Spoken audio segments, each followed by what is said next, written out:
HTTP Session Binding Listener peut être implémenté par une classe pour être averti lorsque son instance est ajoutée à la session ou lorsqu'elle est supprimée de la session.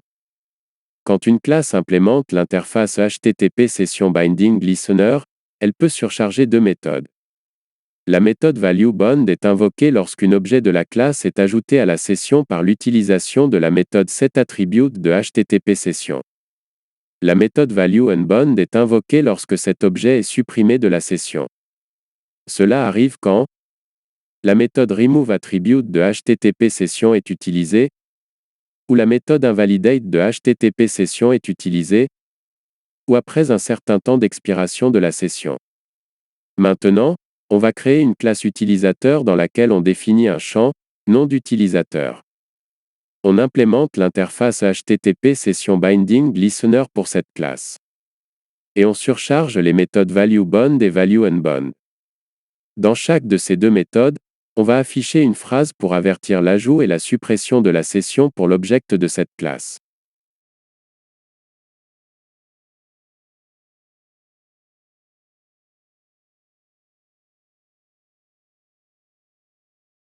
Ensuite, on va créer deux nouvelles servlets. La première servlet sert à ajouter un attribut dans la session. La valeur de l'attribut est une instance de la classe d'utilisateur. La deuxième servlet sert à supprimer cet attribut de la session.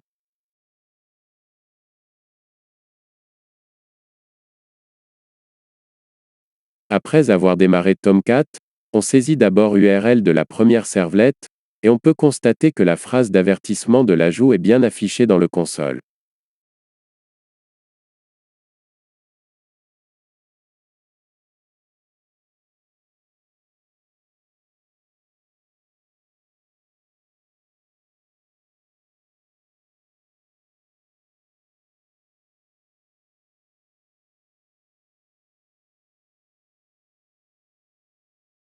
Quand on saisit URL de la deuxième servlet, dans la console, on s'aperçoit la phrase d'avertissement de la suppression.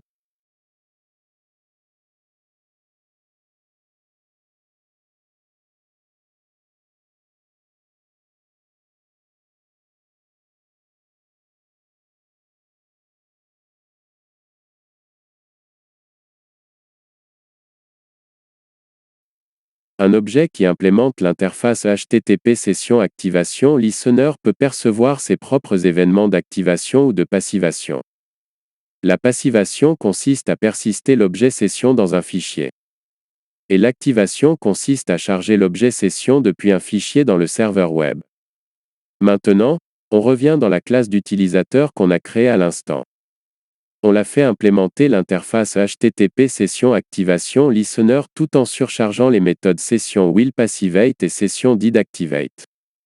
La méthode session willPassivate va être appelée quand la session est sérialisée dans un fichier. Dans cette méthode, on ajoute une phrase pour avertir que la session est sérialisée. La méthode session didActivate va être appelée quand la session est désérialisée du fichier. Dans cette méthode, on ajoute une phrase pour avertir que la session est désérialisée. Ensuite, dans la répertoire meta-info de notre application web, on ajoute un fichier context.xml. Dans ce fichier-là, on va configurer que la session va être sérialisée dans une répertoire spécifique nommée Hello World, au bout d'une minute de non-utilisation. Ensuite, on crée une nouvelle servlet dans laquelle on récupère l'attribut contenant objet d'utilisateur de la session.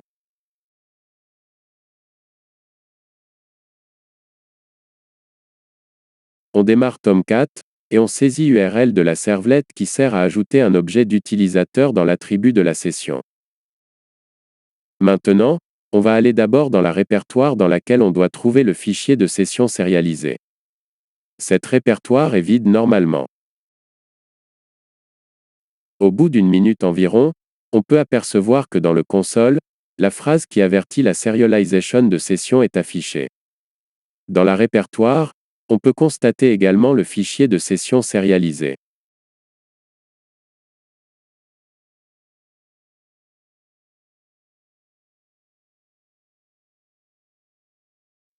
Ensuite, on saisit URL de la servlet qui sert à récupérer l'attribut contenant objet d'utilisateur de la session.